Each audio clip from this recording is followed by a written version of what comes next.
myself Dr. Anjali, Faculty of Physiotherapy Department, RPIIT. Welcome to our YouTube channel RPIIT Academics. If you like the content of this channel, kindly like, share, subscribe the channel. Hello everyone, today we will discuss about the goniometry. So gonia means the angle and the metron means measure the angle of joints. Goniometry refers to the measurement of angles created at human joints by the bones of the body. Goniometer is used to measure and document the amount of active and the passive joint motion.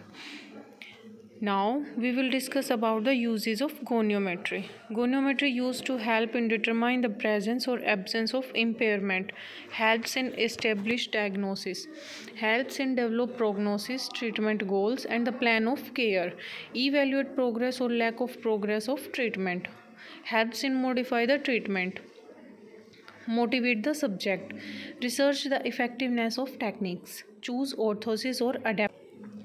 Joint motion. Joint motion has two types, arthrokinematics and the osteokinematics. Arthrokinematics used to the refer of movement of joint surfaces. They are slides, glides, or it is a translatory motion, and spins and rolls, it's a rotatory motions. Next is osteokinematics. These are the movement of shaft of bones. Now, joint motion are divided into planes and axes. Osteokinematic motions are described as taking place in three cardinal planes and axes.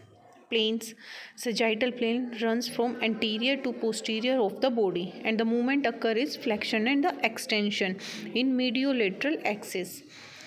Next plane is frontal. It runs from one side of the body to another, and it divides it to front and the back halves.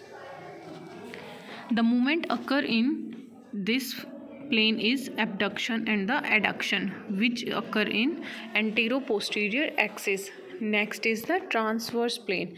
It divides the body into upper and the lower halves. Rotation motion occurs in vertical axis.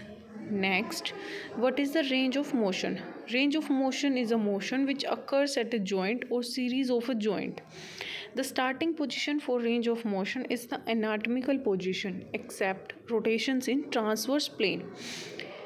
Three notation systems have been used to design range of motion, which is 0 to 180 degree, 180 to 0 degree, and the last one is a 360 degree. 0 to 180 degree system of notation is called the neutral zero method.